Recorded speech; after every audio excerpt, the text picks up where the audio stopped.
So welcome back to Monk Talk, our little podcast. I'm here once again in St Mary's Church in Holy Island with Scott Brennan, who we were chatting before about new monasticism and about how the Irish monks came and changed the society that they lived in. So they were a real movement.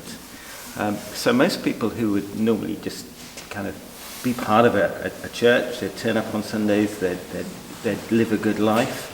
That's a very different kind of feel to a movement. So how do those two things begin to fit together? Well, there's a sort of tongue-in-cheek book by a guy called Thomas Cahill who wrote a book called How the Irish Saved Civilization. Now, academics would question his thesis, but the idea is that they would move into spaces and by their way of life create momentum.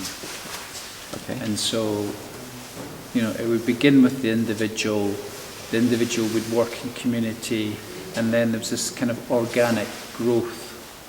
So it's a sort of, I think of it like a pebble dropping into a pond, and then you have this ripple effect. And they saw themselves as an apostolic movement, sent ones.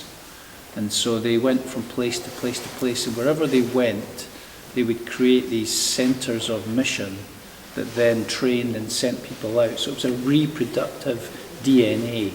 And so that's that kind of how movement is created. Okay. So now a neo-monastic order, such as Order of the Mustard Seed or Aidan and Hilda, those are people who belong in their local church or live alongside the local church? Or? I think mainly yes. I think we're in a liminal place where some people would maybe describe it as post-Christendom.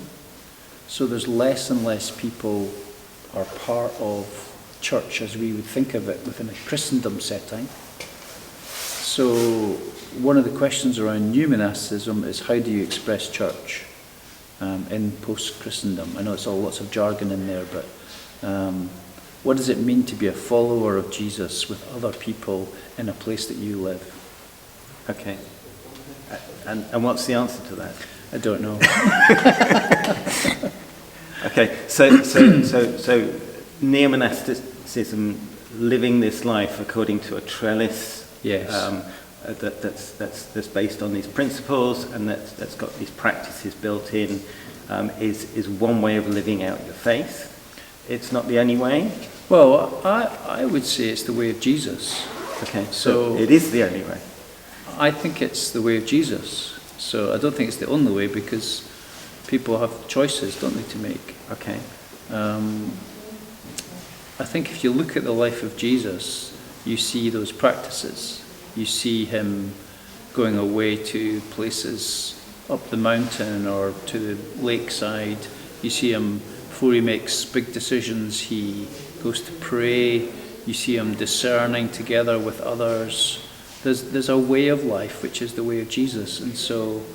And again, he is a sent one. It says in John, as the Father has sent me, so I am sending you. So there's this kind of DNA, I suppose you could call it the way of Jesus, the DNA of Jesus, that if you follow him, you will imitate his way. Okay.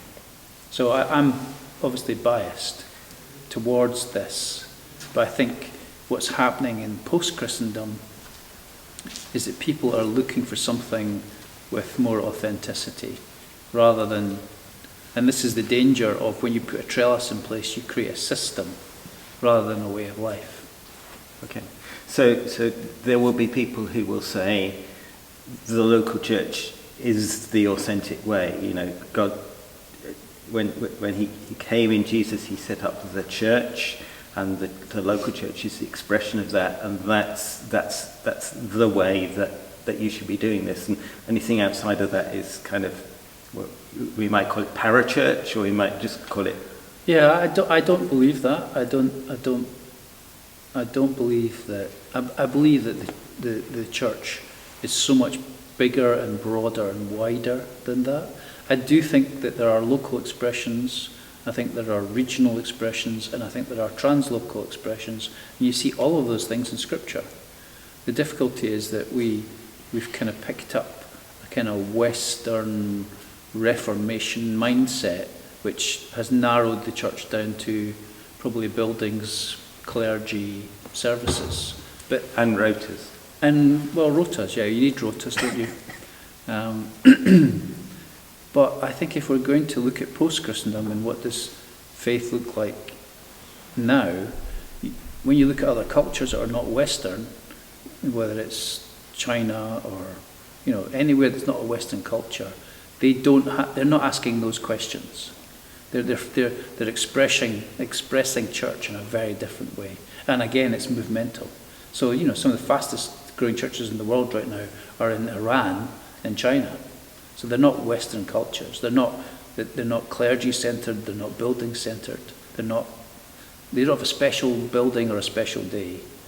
They function in a much more organic way of life.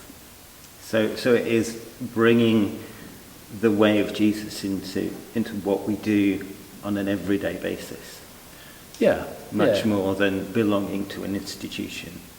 Well, I think we, as humans, we have to be part of a structure. Yes. We're all part of structures, whether it's a workplace or a family. We live in communities that have structures. We pay our taxes. I don't think those are not bad things. But when the structure replaces the relationship with God and with one another, then something's gone amiss. So I think that's what's happening. We're seeing this return to probably, without being too romantic about it, it's closer to a Book of Acts, New Testament Christianity when you look at what's happening in China and Iran. And I think in the UK and in Western cultures, there's probably a deep desire to recover some of that again. Yeah. Okay, that's been really helpful. Thank you for your insights. You're welcome.